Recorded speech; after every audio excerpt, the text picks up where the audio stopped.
Halo teman-teman, selamat datang di channel ini. Di sini, kamu akan mendengarkan kisah-kisah lucu, cerdas, dan penuh makna dari Abu Nawas.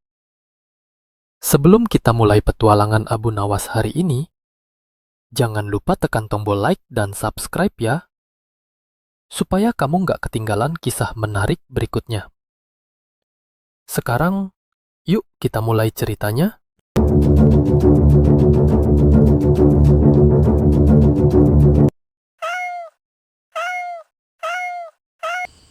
Perjalanan Abu Nawas menuju tanah Jawa.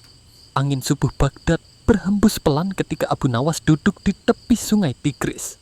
Beberapa hari terakhir, hatinya terasa gelisah. Ia sering terbangun oleh mimpi tentang lautan luas, pulau hijau, dan suara yang memanggilnya ke timur. Seorang sahabat tua melihat kegelisahannya dan berkata, "Jika hatimu resah, mungkin Allah sedang memanggil langkahmu." Kata-kata itu membuat Abu Nawas mantap. Ia meninggalkan Baghdad dengan bekal sederhana, membawa kitab kecil dan keyakinan bahwa ada tugas yang menantinya jauh di timur. Perjalanan menuju timur. Dalam perjalanan panjang, melalui gurun dan lembah, ia mendengar cerita tentang negeri yang jauh. Jawa, negeri dengan masyarakat halus, adat kuat, dan hati yang lembut, namun masih mencari cahaya ilmu. Perjalanan laut pun dimulai. Di atas kapal, Abu Nawas sering duduk menatap bintang. Seorang pelaut bertanya, "Syekh, apa yang kau cari?" Abu Nawas tersenyum. "Aku mencari manusia untuk belajar dan mengajarkan kebaikan." Pertanda di tengah laut suatu malam, kapal berhenti tanpa alasan. Dari permukaan laut muncul cahaya putih lembut. Para pelaut takut, tapi Abu Nawas merasa itu petunjuk. "Mungkin inilah arah yang harus kutuju," katanya. Keesokan paginya angin bergerak kembali, membawa kapal mendekati pantai hijau yang luas. Itulah tanah Jawa. Jejak pertama di Nusantara. Begitu menjejak pasir Nusantara, Abu Nawas merasakan ketenangan asing. Ia melihat desa pesisir yang damai, namun di kejauhan tampak sekelompok warga berkumpul dengan wajah murung. Seorang pemuda menghampirinya. "Orang tua kami meninggal. Kami ingin mendoakan, tapi belum tahu caranya." Abu Nawas tersenyum lembut. "Jika kalian ingin berdoa, mari kita berdoa bersama." Itulah langkah pertama. Sebelum ia mengenalkan tahlil, sebelum bertemu para ulama Jawa, dan jauh sebelum bertemu Wali Songo, yang kelak membuka jalan bagi tradisi tahlilan di Nusantara. Takdir sedang menuntunnya pada misi besar. Angin padang pasir Baghdad bertiup pelan ketika seorang lelaki bersurai kusut duduk memandangi sungai Tigris. Lelaki itu, yang dikenal orang sebagai Abu Nawas, tengah menimbang sesuatu yang lebih besar dari sekadar perjalanan. Hari itu, Baghdad tidak seperti biasanya. Pasar-pasar ramai, para penyair bertukar syair, dan ulama-ulama berdiskusi tentang hukum serta hikmah. Tapi hati Abu Nawas terasa gelisah. Ia baru saja pulang dari mengajar di sebuah madrasah kecil ketika seorang sahabat tua menghampirinya. "Wahai Abu Nawas," kata sahabat itu, "engkau selalu tampak tenang, tapi hari ini sorot matamu seperti orang yang sedang mencari sesuatu yang hilang." Abu Nawas tersenyum kecil. Ada sesuatu dalam diriku yang memanggil, seperti suara dari tempat jauh. Aku tidak tahu apa, tapi aku merasa harus pergi. Sahabat itu terdiam sesaat, lalu berkata, "Terkadang Allah membuka jalan dengan kegelisahan, dan manusia hanya perlu mengikuti langkah hatinya." Malam itu, setelah sholat, Abu Nawas merenung. Pikirannya melayang pada kata-kata sahabatnya. Ia merasa ada panggilan dari tempat yang belum pernah ia datangi. Tanah jauh di timur yang pernah ia dengar ceritanya dari para pedagang. Sebuah negeri yang disebut Jawa, negeri yang masyarakatnya ramah, budayanya halus, tapi juga penuh tantangan dalam menerima ajaran baru. Beberapa hari kemudian, Abu Nawas memantapkan langkah. Ia meninggalkan Baghdad tanpa banyak bekal, hanya membawa kitab kecil, pakaian sederhana, dan tekad. Perjalanan laut yang tak biasa, Perjalanan menuju timur membawanya melewati negeri-negeri asing, gurun, lembah, dan akhirnya lautan luas.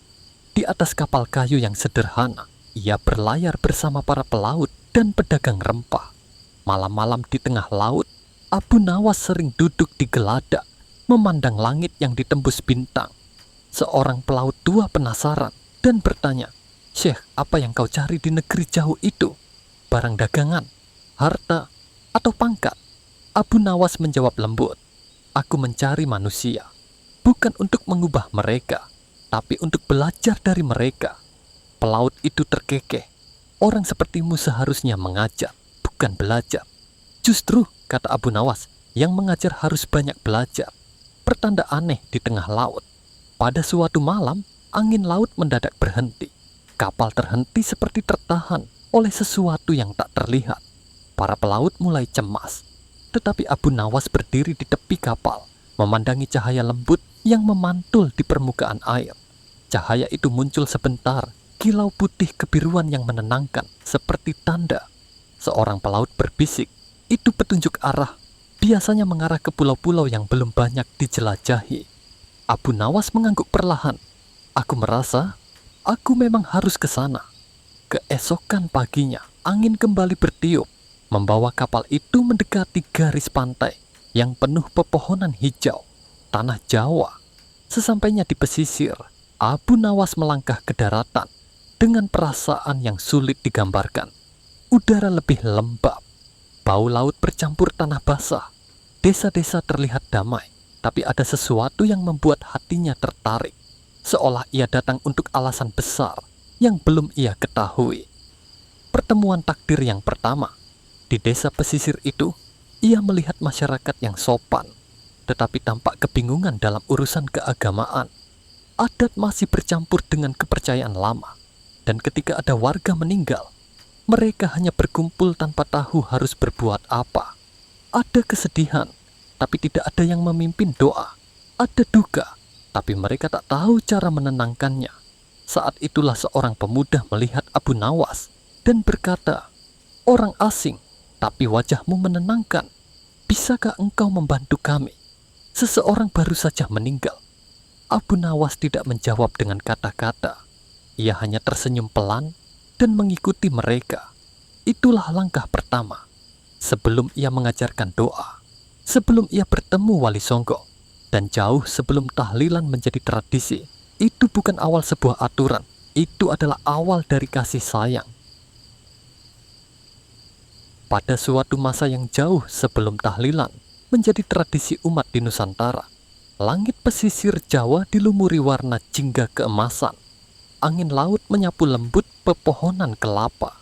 Di sebuah kampung sederhana, penduduk tengah berduka. Seorang tetua kampung wafat setelah lama sakit. Sebagian warga berkumpul, tapi bingung harus melakukan apa. Mereka saling menatap, mencari cara untuk menghormati almarhum. Namun belum ada tradisi khusus seperti masa kini. Malam itu, di tengah kebingungan itu, datanglah seorang tamu yang baru pertama kali menginjakkan kaki di tanah Jawa. Abu Nawas. Ia baru kembali dari pengembaraan panjang, dan angin takdir membawanya ke kampung itu. Penduduk langsung mengenalinya sebagai sosok alim dari negeri jauh, penuh senyum, penuh hikmah, dan selalu punya cara lembut dalam mengajarkan kebaikan. Salah satu warga menghampirinya dengan wajah cemas. "Syekh, kami ingin mendoakan almarhum, tapi kami belum tahu cara yang benar. Kami hanya ingin mengirim doa." Abu Nawas tersenyum lembut. "Setiap doa, selama dari hati, akan sampai kepada yang membutuhkan. Tapi ada cara indah agar kalian bisa bersama-sama menguatkan keluarga yang ditinggalkan." Warga mengangguk, tetapi masih bingung. Abu Nawas melihat keadaan kampung. Anak-anak menunduk sedih. Para ibu sibuk menyiapkan makanan sederhana. Para lelaki duduk melingkar tanpa arah. Lalu ia berkata, "Kumpulkan warga, biar kita duduk bersama. Kita sebut nama Allah, kita kirimkan doa, dan kita kuatkan hati yang sedang berduka." Warga pun mengikuti.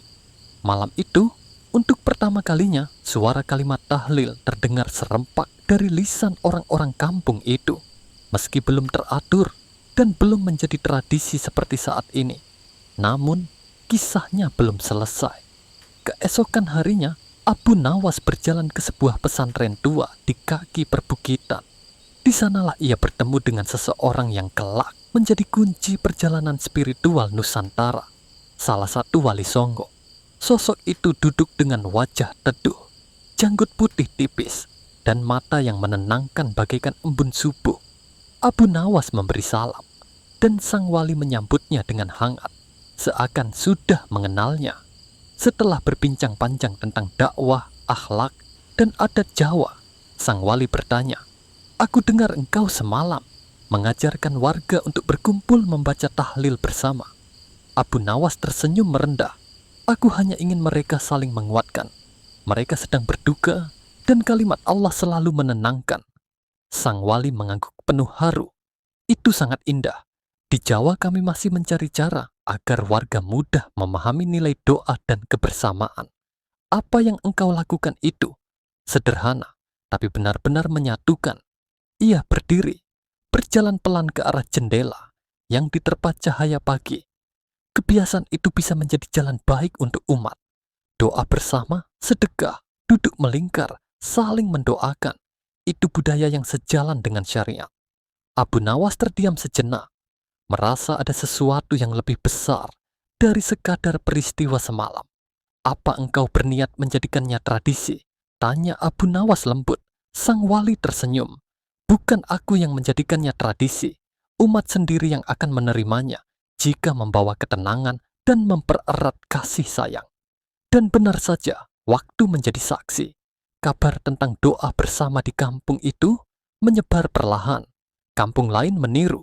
Kesultanan mendengar. Para ulama setempat menyesuaikan tata caranya dengan kearifan lokal dan syariat Islam. Doa bersama itu tumbuh menjadi sesuatu yang kelak dikenal sebagai tahlilan. Bertahun-tahun berlalu.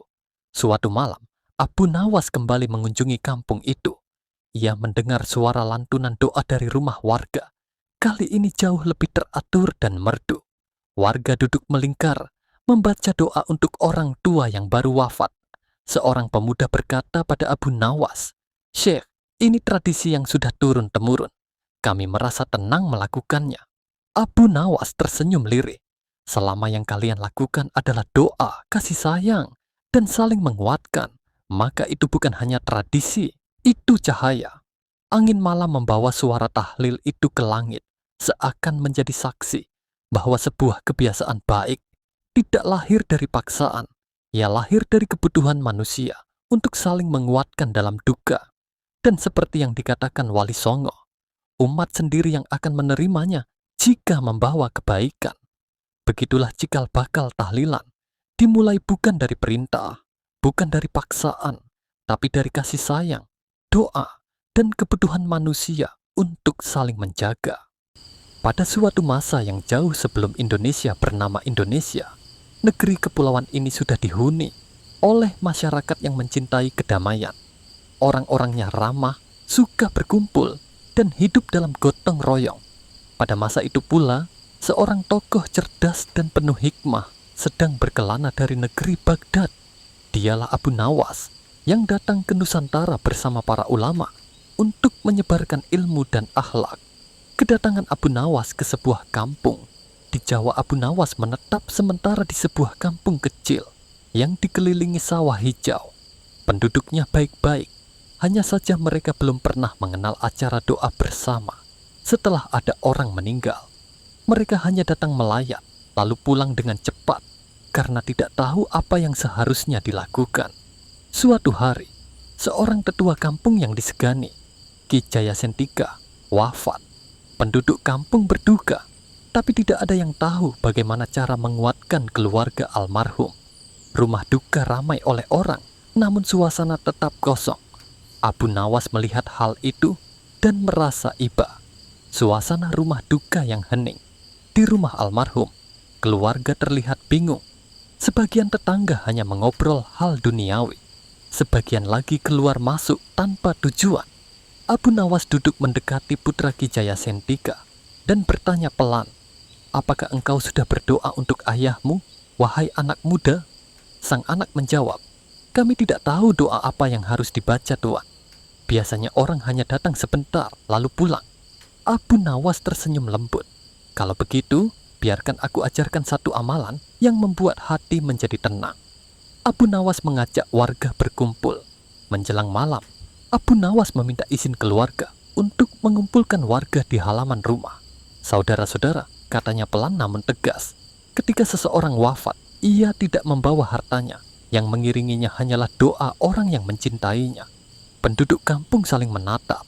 Sebagian belum terbiasa dengan ajaran seperti itu. Lalu seorang warga bertanya, "Apakah kita harus melakukan ini setiap kali ada kematian, Tuan?" Abu Nawas menjawab, "Menguatkan tidak harus, tetapi berkumpul untuk berdoa adalah cara menunjukkan kasih sayang. Bila hati kita berkumpul, doa kita pun menjadi lebih ringan." Ketika doa selesai, seorang ibu-ibu meneteskan air mata. "Kenapa kita baru merasakan ketenangan seperti ini sekarang?" Abu Nawas tersenyum, karena manusia sering lupa bahwa doa adalah ikatan hati.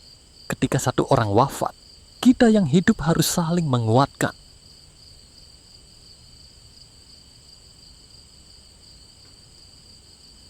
Di sebuah kampung kecil yang damai, Abu Nawas baru saja pulang dari perjalanan jauh. Begitu menginjakkan kaki di halaman rumahnya, ia mendengar suara orang membaca doa dari arah musala kampung. Suaranya ramai, tapi penuh ketenangan. Abu Nawas tersenyum. "Ah, pasti ada tahlilan," gumamnya. Namun sebelum ia sempat melangkah masuk, seorang pemuda bernama Karim berlari menghampirinya. Nafasnya terengah-engah, wajahnya tegang seperti baru saja dikejar kambing tetangga. "Abu, Abu!" teriaknya. "Cepat masuk." Di dalam ramai membicarakan hukum tahlilan. Ada yang pro, ada yang kontra, ada yang bingung, dan ada yang cuma nunggu berkat. Abu Nawas tertawa kecil. "Kalau begitu, mari kita lihat. Orang ramai lebih cepat lapar kalau berdebat." Masuklah mereka ke dalam ruangan. Tampak beberapa orang duduk melingkar. Sebagian membaca doa, sebagian lagi bisik-bisik membahas. "Ini tahlilan hukumnya apa sih?" Nah, disinilah Abu Nawas masuk dengan gaya khasnya. Ia duduk, tersenyum, dan berkata, "Wahai saudara-saudaraku, ada apa ini? Kenapa wajah kalian seperti habis mengunyah cabai, tetapi tidak ada nasi?" Sontak semua menoleh. Seorang lelaki berkumis tebal bersuara lantang berkata, "Kami sedang membahas apakah tahlilan itu boleh atau tidak, Abu. Ada yang bilang boleh, ada yang bilang tidak. Kami jadi bingung." Abu Nawas mengangkat alis. "Boleh, tidak boleh, bingung. Ah, ini topik favoritku." Semua menunggu jawabannya. Abu Nawas mulai dengan cerita. "Dulu," katanya, "ketika guruku wafat, murid-muridnya berkumpul. Mereka membaca doa bersama. Tidak ada yang mewajibkan, tidak ada yang memaksa. Kami berkumpul karena cinta dan hormat." Ia melanjutkan pelan namun tegas. "Doa yang dikirimkan untuk orang yang meninggal. Semua ulama sepakat itu bermanfaat. Kumpul-kumpul sambil membaca doa. Itu tradisi yang tujuannya baik." Karim bertanya, "Jadi hukumnya apa, Abu? Biar kami tidak pusing." Abu Nawas tersenyum nakal. "Kalau kau tanya hukum, jawabannya mudah. Selama tujuannya doa dan kebaikan, tahlilan itu mubah, boleh. Yang tidak boleh itu, kalau kau datang hanya karena ingin berkat." Beberapa orang langsung tertunduk karena merasa tersindir. Abu Nawas melanjutkan, "Kebaikan itu luas. Tradisi yang isinya doa, silaturahmi, dan menguatkan keluarga adalah termasuk perbuatan baik. Tapi ingat, jangan sampai sibuk memperdebatkan bentuknya hingga lupa pada tujuannya." Karim mengangguk-angguk paham. "Wahai saudara-saudaraku," kata Abu Nawas sambil mengangkat tangannya. "Kalimat lafal bisa berbeda, cara duduk bisa berbeda, tapi niatnya harus sama, mendoakan." Lalu ia menambahkan dengan nada lucu,